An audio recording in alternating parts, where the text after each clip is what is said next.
여호와는 너에게 복을 주시기를 원하며 너를 지키시기를 원하시며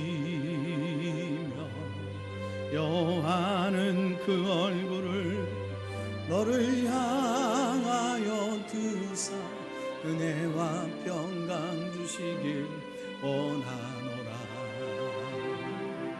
너를 보배롭고 존귀하게 여기시는 하나님이 내 삶 속에서 이 약속을 신실하게 이루시리. 땅에 기름진 것으로 하늘에 신령한 것으로 너를 복주시고 지키실 하나님이 너의 영혼 잘 되도록 은혜 베푸시며 평강으로 인도하시리. 아멘. 아합이 엘리야가 행한 모든 일과 그가 어떻게 모든 선지자를 칼로 죽였는지를 이세벨에게 말하니 이세벨이 사진을 엘리야에게 보내어 이르되 내가 내일 이맘때에는 반드시 내 생명을 저 사람들 중 한 사람의 생명과 같게 하리라. 그렇게 하지 아니하면 신들이 내게 벌 위에 벌을 내림이 마땅하니라 한지라. 그가 이 형편을 보고 일어나 자기의 생명을 위해 도망하여 유다에 속한 브엘세바에 이르러 자기의 사원을 그곳에 머물게 하고 자기 자신은 광야로 들어가 하룻길쯤 가서 한 로뎀 나무 아래에 앉아서 자기가 죽기를 원하여 이르되 여호와여 넉넉하오니 지금 내 생명을 거두시옵소서. 나는 내 조상들보다 낫지 못하니이다 하고. 아멘. 우리 함께 주신 말씀 제목을 같이 고백할까요? 흔들리지 않는 믿음을 갖겠습니다. 요즘은 기침도 눈치가 보여서 제대로 못하겠어요. 참 이상하죠? 기침하지 말라고 하면 더 기침이 나올 것 같아요. 이 자리에는 에어컨이나 히터 이것으로 인해서 알레르기를 있는 분도 계시고 또 비염이 있는 분도 계시고 실제로 감기에 든 분들도 계시고 저처럼 기관지 약한 분들은 이럴 때일수록 참 힘이 들죠. 기침하는 게 뭐 죄도 아닌데 굉장히 부담스러워요. 그런데 서로가 기침하실 때 수칙대로 뭐 수건이나 아니면 팔꿈치로 이렇게 가리시면 서로 간에 좋은 또 분위기를 또 이렇게 보여줄 수 있진 않을까요? 그리고 조금 기침이 잦다고 생각하시는 분은 예배 시간이라고 할지라도 마스크를 쓰셔도 전혀 무방합니다. 안내에 마스크 비치되어져 있습니다.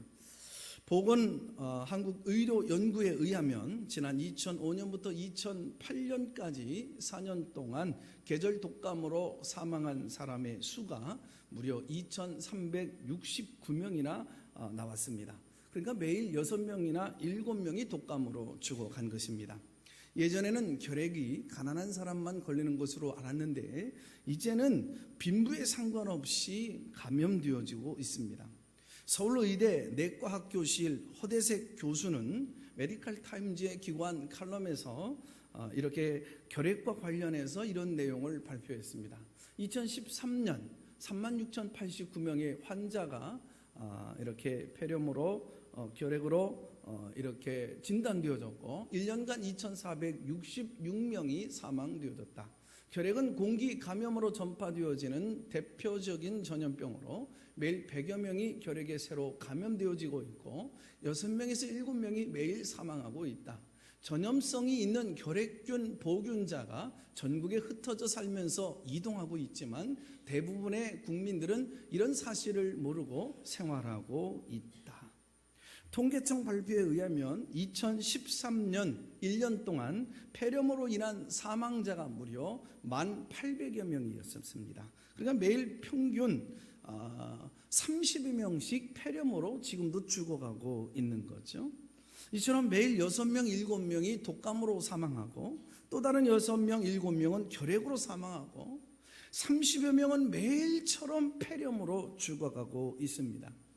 최근 미국의 CNN 보도에 따르면 미국에서 10여 년 만에 찾아온 최악의 독감으로 2월 7일자 독감에 걸린 자가 무려 1,900만 명입니다.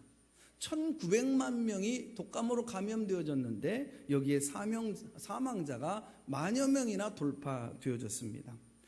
또 최소 14만 명이 독감으로 합병증으로 입원한 상태라고 그러죠. 그런데 독감이나 결핵, 이 폐렴이 두려워서 행할 일을 하지 못하는 사람은 없다라고 얘기합니다. 또 국토교통부에서는 재작년 2018년 한 해 동안 교통사고로 사망한 사람의 수가 3,400여 명이 이렇게 발표되어졌습니다. 그러니까 매일 9명에서 10명이 교통사고로 사망되어진 거죠. 교통사고로 이렇게 매일 부상당하는 사람의 수는 사망자의 수의 몇 배 이상에 달할 겁니다. 하지만 자동차에 대한 공포심으로 자동차에 타지 않다겠다든지 또 운전하지 않겠다 이런 사람은 또 아무도 없습니다. 최근에 지구촌에서 일어나는 또 다른 일들이 있습니다. 예멘에서는 메뚜기가 뒤덮어서 대재앙에 가까운 큰 피해를 보고 있죠. 호주에서는 5개월간 계속되어진 산불로 동물 10억 마리의 가량이 숨진 것으로 추산되어지고 있습니다. 필리핀 화산 폭발로 이재민이 100만 명 이상으로 이렇게 추산됩니다.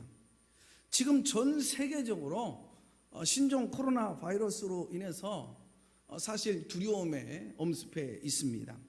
중국 우한 지역에 바이러스가 시작되어진 이 폐렴으로 2월 8일자 중국 당국의 발표에 의하면 중국 우한과 북경 등 각 도시에서 34,546명의 확진 환자가 발생되어지고 722명이 사망한 것으로 보도되어졌습니다. 정은경 질병관리본부장은 2월 2일자로 브리핑에 한 것을 볼 때 신종 코로나 바이러스는 현재까지 중국 정부에 의하면 치사율이 4에서 5% 정도이다. 메르스의 경우는 치사율이 30%, 사스는 10%라면 신종 코로나 바이러스는 아직까지 그보다 낮은 수준으로 보고 있지만 앞으로 지켜봐야 된다라고 했습니다. 지금 현재 전 세계에서 공식 확인된 신종 코로나 바이러스의 확진자는 34,546명, 이 중에서 중국 본토 환자가 99%입니다.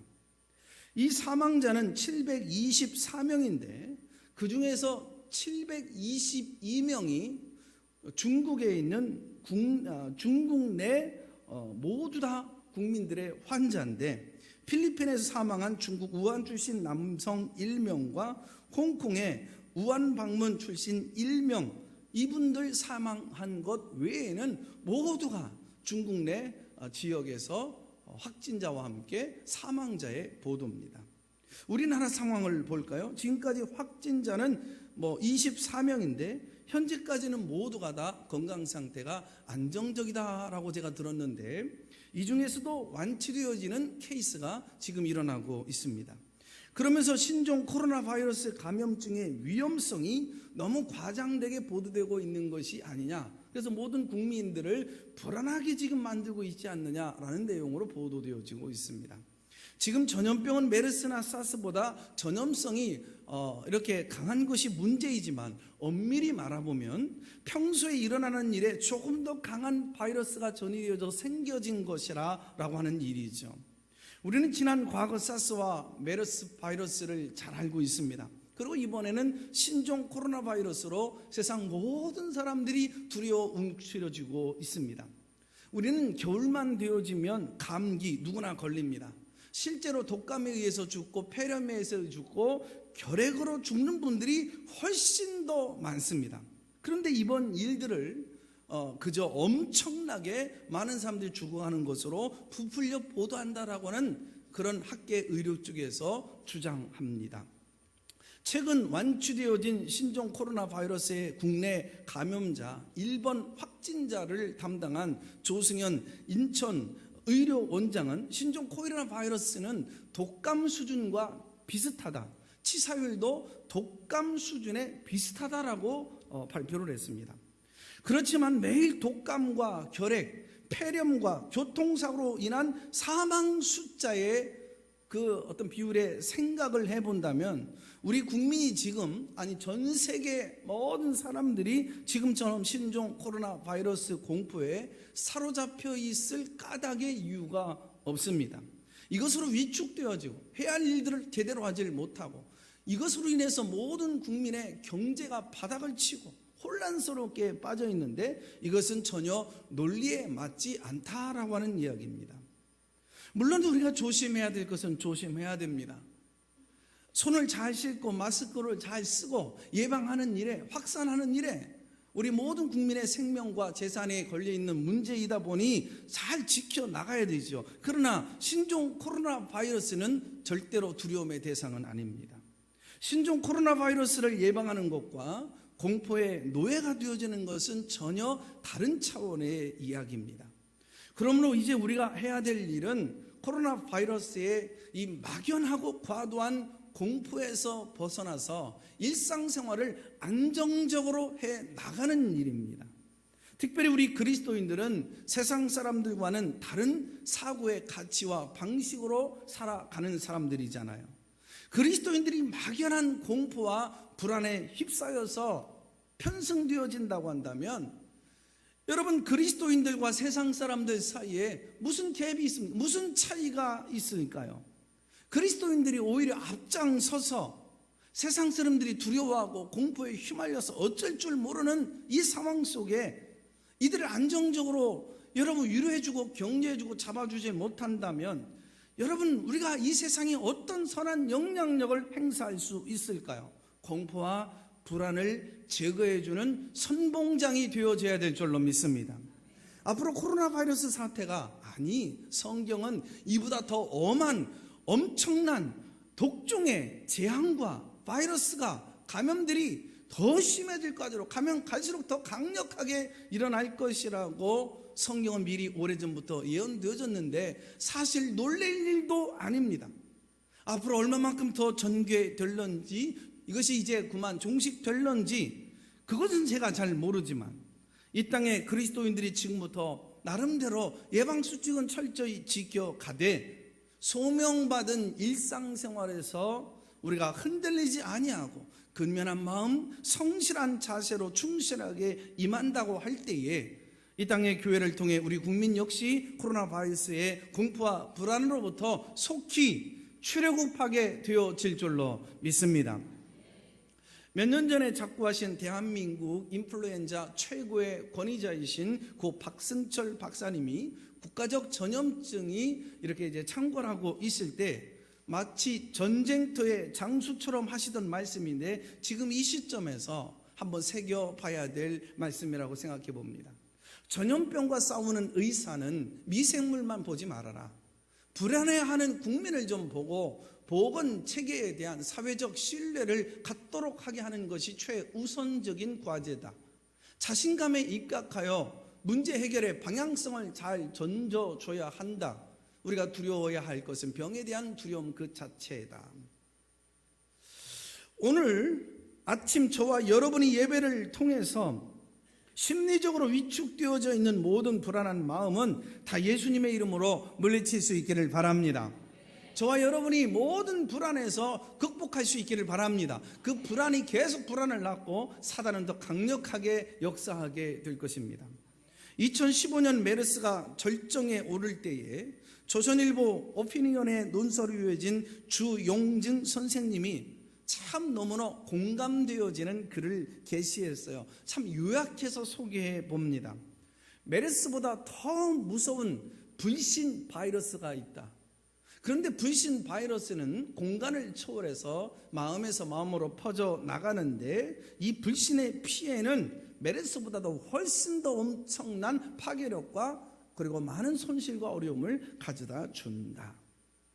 우리나라가 신종 코로나 바이러스 때문에 이로 인해서 움츠러들고 어쩔 줄 모르고 모든 것들이 지금 다 마비가 되어지고 그래서 경제가 주저앉는다면 이 불신 바이러스 문제로 인해서 우리 모든 사회가 함께 엄청난 손실과 손해를 보게 되어질 것입니다. 이로 인해서 우리가 가라앉는다면 굉장한 안타까움이고 서글픈 일이죠. 그래서도 안 되고 그럴 일도 없어야 됩니다.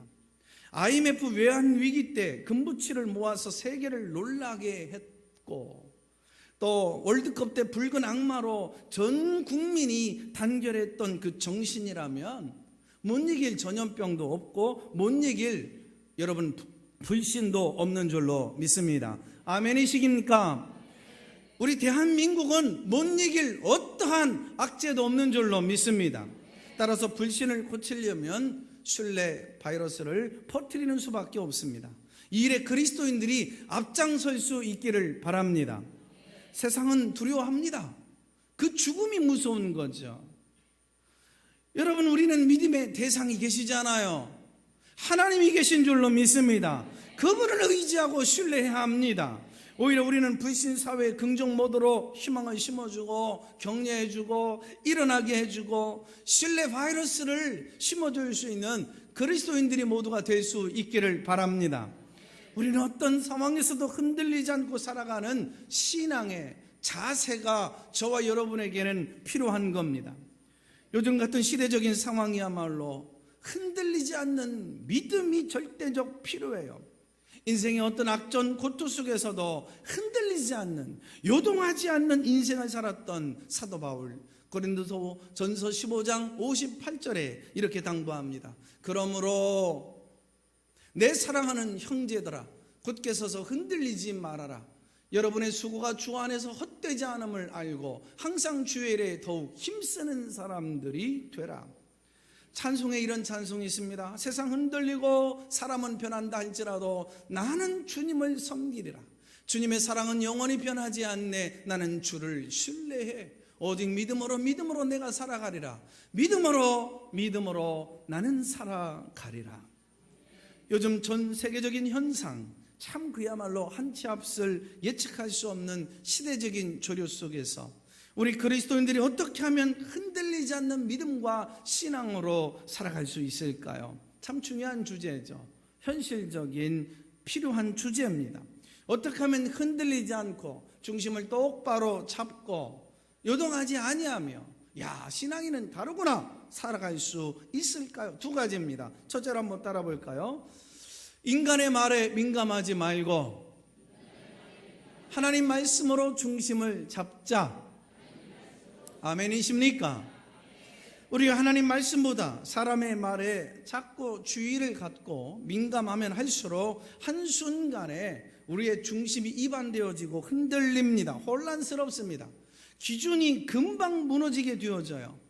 오늘 본문에 이스라엘의 왕 아합의 결정적인 문제가 뭐냐?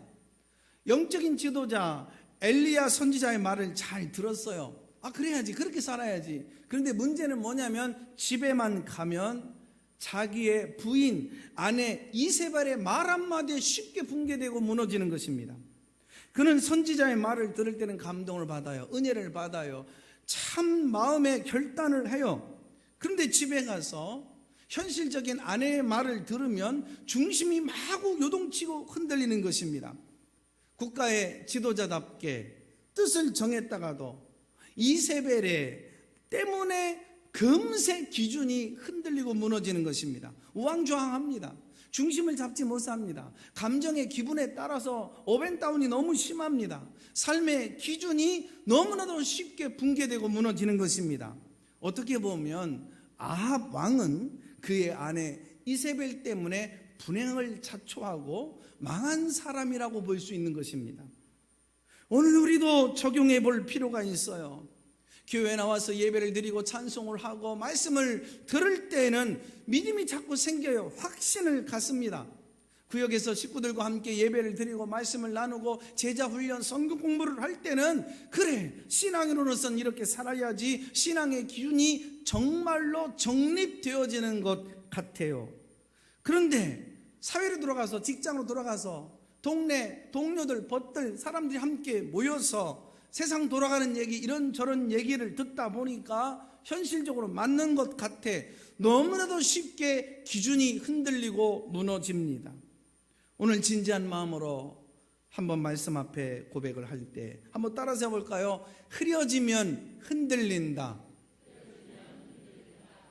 아합뿐만이 아니에요. 아합은 믿음이 없는 사람이죠. 그래서 흔들린 거예요. 그럴 수 있어요. 그런데 본문 2절입니다. 하나님의 사람이에요. 거룩한 사람이에요. 능력의 선지자였어요. 이 엘리야 선지자마저도 이세벨의 말에 중심을 못 잡은 거예요.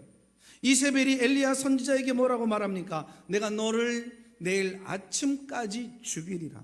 그러니까요, 죽인다, 죽는다 라고 하니까 막 뒤죽박죽 중심 못 잡더니 혼란에 분별력, 판단력 다 잃어버린 것입니다. 사실 엘리야는 얼마나 훌륭한 영성의 사람입니까? 우리가 엘리야 선지자를 바라보기에는 너무나도 엄청난 위인이라 바라볼 수 없었던 사람, 열왕기상 17장 18장에 보면 대단한 인물임을 소개합니다. 특별히 그는 늘 하나님을 잘 경외하면서 하나님 말씀만 묵상하고 하나님의 음성만 귀 기울이고 말씀에 따라 생명을 걸어 살아갔던 사람입니다. 하나님 가라면 가고 서라면 서고 머물라면 머물렀던 사람, 그저 하나님 시키는 대로 주의 말씀을 중심으로 그대로 따랐던 사람입니다. 그런데 엘리야가 마음이 약해지는데요. 왜 약해지느냐? 사람의 말에 자꾸 듣고 민감해지니까 약해지는 거거든요. 그래서 한순간에 판단이 흐려집니다. 스스로 슬럼프에 빠져들어갑니다. 우리는 자만해서는 아니 되는 거예요. 설교하는 저부터 하나님 말씀을 묵상합니다. 연구합니다. 해석합니다. 그리고 그 말씀을 들고 선포해요. 그런데 그렇게 설교를 하지만서도 목사인 나도 사람들의 말에 자꾸 귀 기울어지고 민감해지는 순간 판단이 흐려지게 되어지는 거죠. 중심이 흔들리는 것입니다. 그러면 바로 두려움이 찾아오는 것입니다. 누구든지 예외가 없어요. 사람은 누구를 막론하고 한순간에 영적인 업앤다운이 요동을 칠 수 있습니다. 잠깐 사이에 판단이 흐려지고 흔들리는 것입니다. 이런 맥락에서 사도 바울이 고린도전서 10장 12절에 이렇게 고백합니다. 그런즉 선줄로 생각하는 자는 넘어질까 조심하라.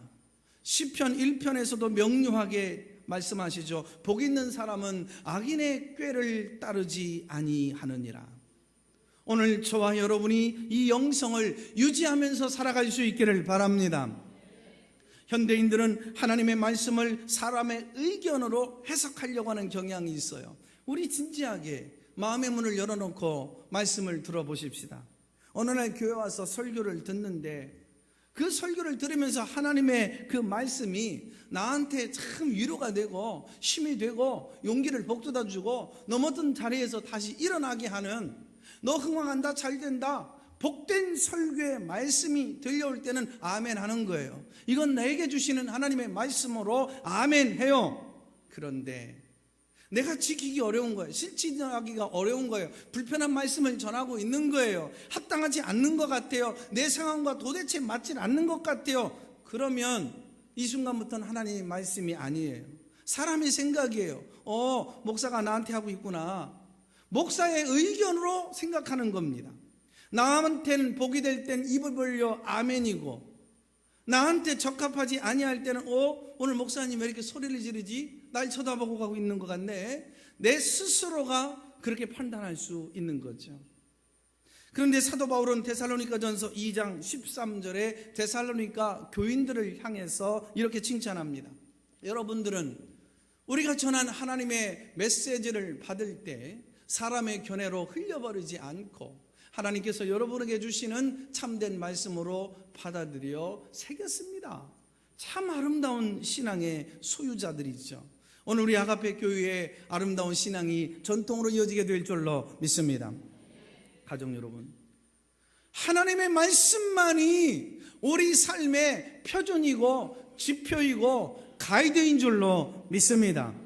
아무리 이 말씀이 지키기 어려워도, 실천하기 어려워도 이 말씀을 붙들고 살아갈 때 흔들리지 않는 거예요. 요동하지 않는 거예요. 그러기 위해서는 두 가지를 적극적으로 제안합니다. 사람의 말에, 인간의 말에 흔들리지 않는 원리 두 가지. 먼저 날마다 하나님 말씀을 깊이 묵상하면서 살아야 되고, 매 순간마다 주님의 음성에만 귀 기울이고 살아가야 됩니다. 우리는 한순간의 기준이 무너지는 요인 가운데 하나가, 중심이 흔들리는 것 가운데 하나가 자꾸 사람의 말에 귀를 열어놓는다는 거예요. 그런데 그때마다 말씀을 묵상하면서 판단이 흐려지지 않도록, 주님, 제가 어떻게 해야 될까요? 이런 상황에서 저는 어떻게 하면 좋을까요? 주님의 음성에 귀를 기울이면 영성이 흐려지지 않을 줄로 믿습니다. 오늘 현대 그리스도인들에게 가장 절대적인 문제가 있는 거예요. 가면 갈수록요, 세월이 가면 갈수록요, 여러분 구약 성경의 사사시대 백성들처럼 자기 생각, 자기 소견에 옳은 대로 살아간다는 거예요. 더군다나 어느 통신회사에서 자꾸 우리를 세뇌 교육시키죠. 생각대로 살아라 이거예요. 자기 생각대로, 자기 소견대로, 자기가 옳은 대로 살아가라는 얘기예요.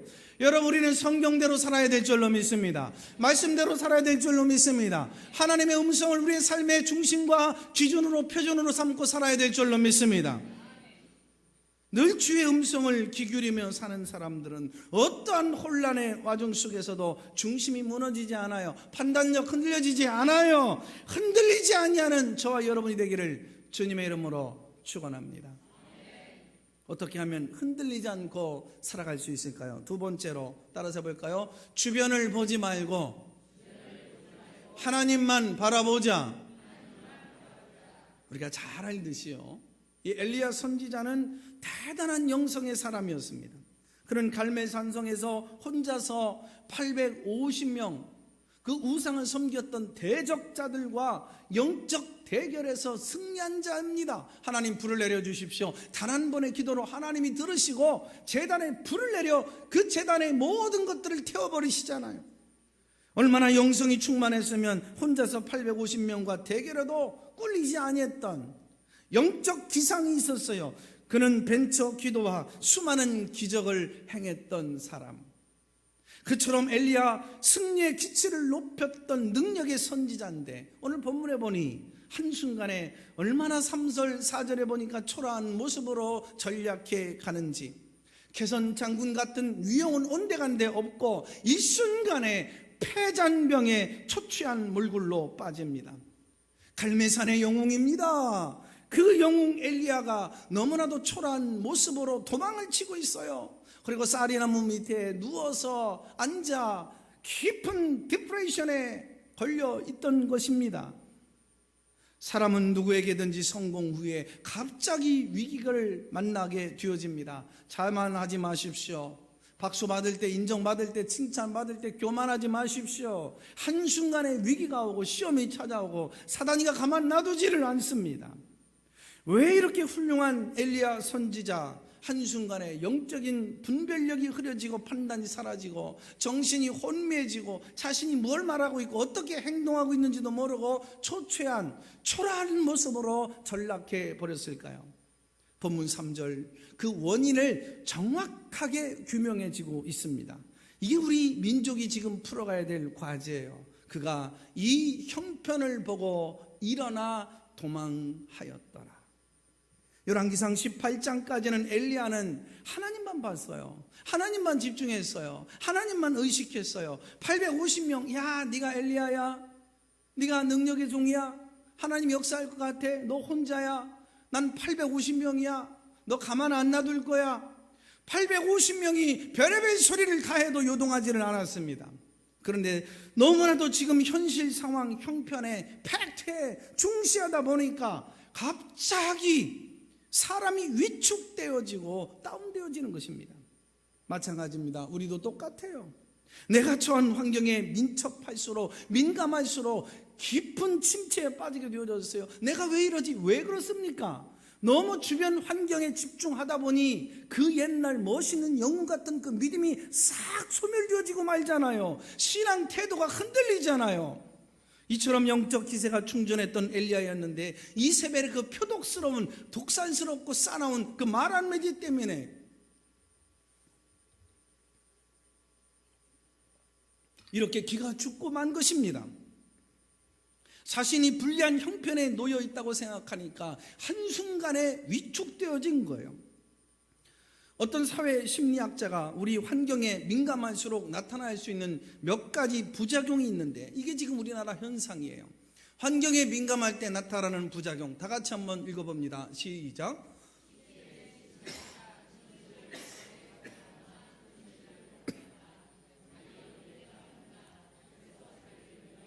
자조적으로 살아간다.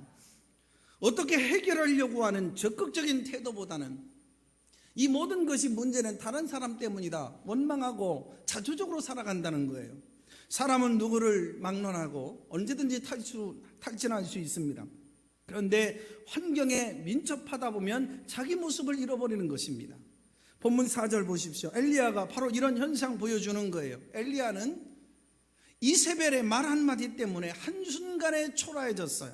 4절, 스스로 외로움에 빠져 자포자기 체념 상태에 가가지고 뭐라고 얘기하느냐? 사실 하나님 앞에서 할 소리입니까? 죽었으면 좋겠다는 거예요. 멀쩡한 사람도 갑자기 자살, 충동 일어날 수 있는 것이 이게 현대인들의 모습이에요.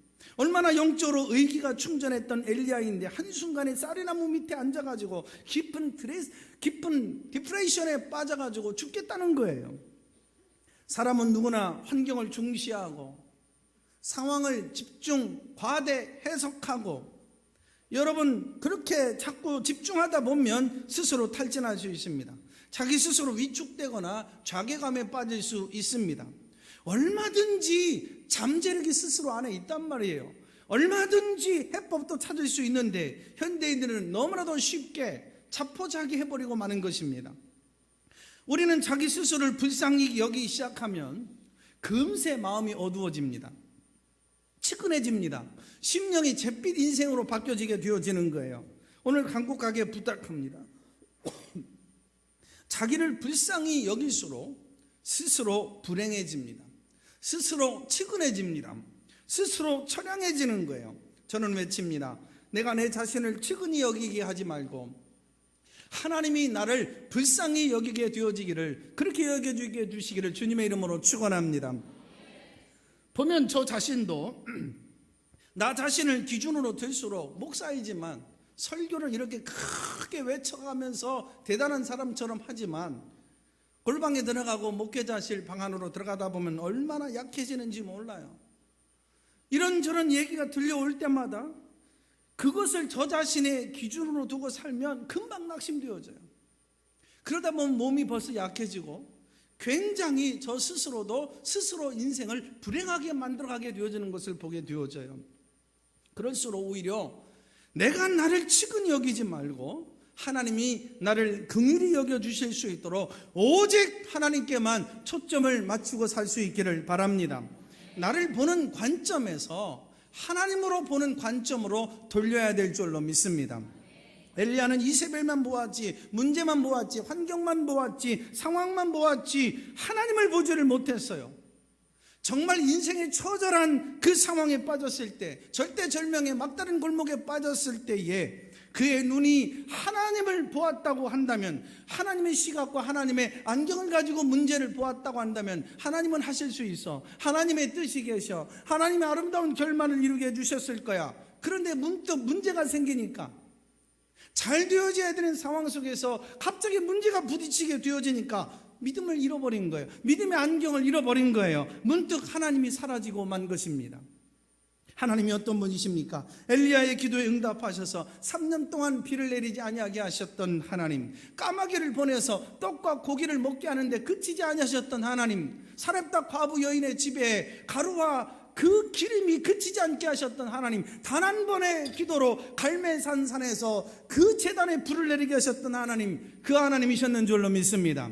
엘리야를 부르셨던 하나님, 언제나 그 역사 가운데 함께 하셨던 하나님, 그 하나님이 어느 날 문득 절망적 상황 속에서 하나님이 보이지 않은 것입니다. 엘리야만 그렇습니까? 저와 여러분의 오늘 우리의 모습 아닙니까? 우리가 편안할 때는, 평안할 때는, 잘 돼갈 때는 하나님이 늘 내 곁에 계신 것 같아요. 하나님 사랑해요. 하나님 감사해요. 늘 믿음의 사람들, 세상 사람들 앞에 하나님이 함께 하신다고, 하나님이 이루어 주신다고 간증하고 품이 있는, 교양 있는 멋있는 삶을 살아가지만 조그마한 문제에 부딪히면, 내 힘으로 해결되지 않을 것만 같은 상황에 부딪히면 남편과 아내를 원망하고 갑자기 흔들립니다. 믿음의 시각을 잃어버리고 맙니다. 죽을 것만 같다는 거예요. 안 될 것 같다는 거예요. 절망의 늪에 빠져버리는 거예요. 나타나야 될 하나님이 나타나지를 않습니다. 전능하신 하나님과 비교해 볼 때 이세벨이라고 하는 이 여자는 보잘것없는, 비교가 되지 않는 상대입니다. 그럼에도 불구하고 지금 엘리야의 눈에는 하나님이 보이지 아니하고 이세벨의 협박, 그 말 한마디에만 귀 기울이고 집중하고 있었던 것입니다. 이 잘못된 시각과 관점 때문에 위축되어지고 그 심령에 불안이 찾아온 것입니다. 믿음의 시각 잃어버리고 인생 살면 문제는 항상 문제투성이로 보일 수밖에 없는 거예요. 인생 자체가 다 문제죠. 이처럼 형편을 중시할수록 형편없는 사람이 될 수 있습니다. 여러분에게 문제가 있습니까? 나름대로 문제 가지고 있을 수 있겠죠. 직장의 문제, 가정의, 부부간의 자녀 때문에 눈물로 지새우며 밤을 꼬박 새우고 나오신 분들도 있을 수 있고, 건강 문제, 경제 문제로 야 이러다가 내 인생 여기서 끝나는 거 아니냐 걱정하며 불안해하시는 분들도 있습니다. 묻고 싶어요.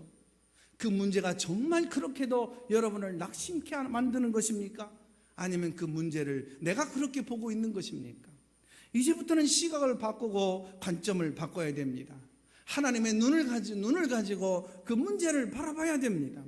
절망의 늪에서, 절망의 나락에서 아무 소망의 빛을 보질 못하는 이스라엘 백성들을 향해서 이스라엘 선지자는 이사야 40장 28절에 이사야 선지자가 이렇게 고백하는 것을 화면을 보면서 알 수 있습니다.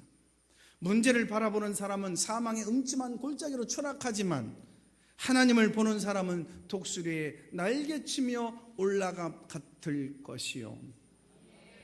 우리는 환경을 보면서 자꾸 어라운드, 주변을 보지 말고, 야, 저 사람 나보다 사업 더 잘 되는데, 저 사람 나보다 승진 잘 되어지는데, 이런 것 연연하지 말고 여전히 우리는 희망의 앞날을 바라보며 ahead, 주님이 더 나은 미래, 내 인생 이끌어가 주실 줄로 믿고 살아가야 될 줄로 믿습니다.